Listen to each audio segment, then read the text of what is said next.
Combo Live and Director Diaz sa bahin sang City Veterinary Office. Kagama ko po na to na si Dr. Charlie May Nakalo. Sir, good morning. Doc, good morning po. Yes, good morning sa lahat ng nakikinig ngayon. Doc, previously ako na last week may ginpatigayon yung operation ang NMIS at the same time ang inyong office inline sining mga meat seller naton nga wala nagaagi sa slaughterhouse. Any comment diri, Doc?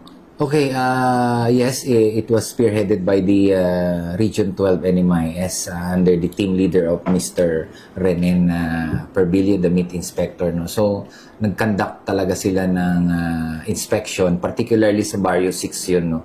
Na operation nila. So, yun nga, sad to say na meron silang na-confiscate na mga 80 point something na mga hot meat. Ibig sabihin ng hot meat yung illegally slaughtered. No? Hindi siya nagdaan sa slaughterhouse. So, yun, ang nangyari, na-confiscate din with the NMIS, sinunog na lang yun siya sa slaughterhouse.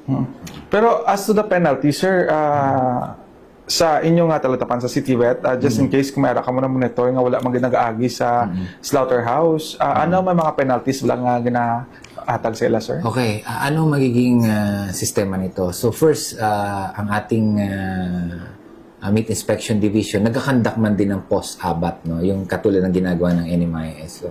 So we give letter, warning na ito po ay ganito, dapat sa slaughterhouse kinakatay. So nag-warn tayo. Then, kung sa mga series na warning, hindi nasunod yun, talagang we will confiscate. So, yung penalty niyan, confiscation lang. Kasi kung ano mo na deeper na mga penalty sa Meat Inspection Code of the Philippines, kasi batas yan, meron talaga mga penalty at meron pa rin mga imprisonment. Pero hindi na lang yan ginagawa, kino-confiscate na lang yung mga karne na illegally slaughtered.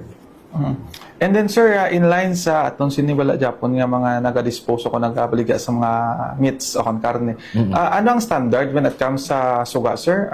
Kasi may mga nagkakomento nga gina-allow daw ang yellow, may iban man nga bright color. Any commentary, Doc? It should be dapat hindi na-altered yung color ng karne, no? If you will be using yung red bulb, no, bawal yun. Kasi nasa batas yun. No? Dapat yan yung plain white para makita natin yung true color ng karne. Kasi lahat tayo, bilang isang mamimili ng karne, dapat alam natin yung totoong color. It's not pale. Dapat mamula-mula. Okay? Kaya nga dapat white yung ilaw para makita mo yung pula. Kasi kung pula yung ilaw, makukover yun. Number 2, yung texture. So, dapat yung texture hindi sticky, hindi yung parang may mga gel-like texture, no? Ibig sabihin nun, medyo matagal na yun. Number 3, yung smell. Dapat hindi siya rancid o yung maasim yung amoy. Dapat fresh ang amoy. Yan yung tatlong tatandaan ng mamimili para makita kung talagang ang karne is fresh pa. Then, ang pinakahuli na titingnan natin is po yung tatak po ng kumbaga nag-agi sa slaughtering, meron po tinatatak dyan na pass or nakapasa po sa meat inspection.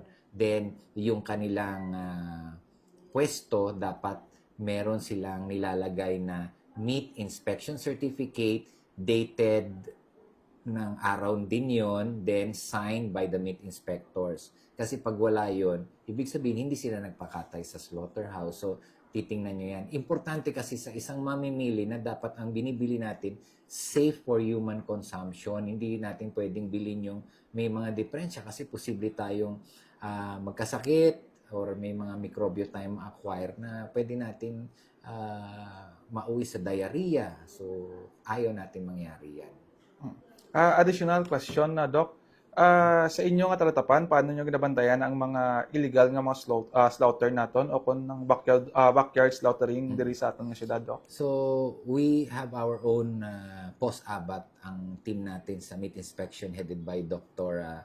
Tin Loberiza. No? So, nag-ikot tayo sa mga meat stall, grocery, sa mga grocery, no? Lahat ng grocery natin dito, tinitingnan natin if yung mga karne nila o yung tinatawag nating hindi lang karne, yung mga frozen meat like ham, mga ganun, tinitingnan natin yung expiration date. Then, siyempre, yung ating ding ginagawa is every day or sabihin natin, gina-remind natin yung mga nagpapakatay na dapat lahat talaga walang exemption dun sa slaughterhouse natin magpakatay. Likewise, sa mga lechon houses, ginamonitor din natin sila na yung mga lilitsunin nila galing din sa slaughterhouse. Last two question na lang, Doc. Ining operation, bala, diri sa inyo yung sa City Vet, seasonal bala ini, Doc, or may aragit ka mo sang target nga month? Okay. Ang ating libot, hindi po tayo nag-a-announce. Kasi kung nag-a-announce tayo, siyempre, ano na yan, mabulabog na. No? So,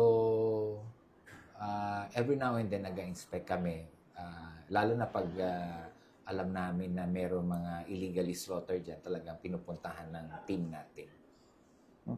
Doc, last question. Imo na lang ang panawagan sa mga vendors kaga consumers naton ang sa pagbakal sang karne nga wala nagagi sa slaughterhouse. Go ahead. Okay, for the vendors, no, dapat doon tayo nagapakatay sa slaughterhouse na accredited, no, ng NMIS para at least meron kayong pinanghahawakan na meat inspection certificate na pwede nyo i-display sa mga stall nyo para at least yung mga mamimili makikita na ang karning binibenta nyo is nag-agi sa meat inspection or na-check talaga ng mga meat inspectors. Likewise naman sa mga mamimili, gamitin natin yung sinasabi nating color, texture, tsaka smell para at least ang mabibili nyo hindi po luma at fresh po kasi mahirap naman po na makabili tayo, baka tayo po ay magkakasakit.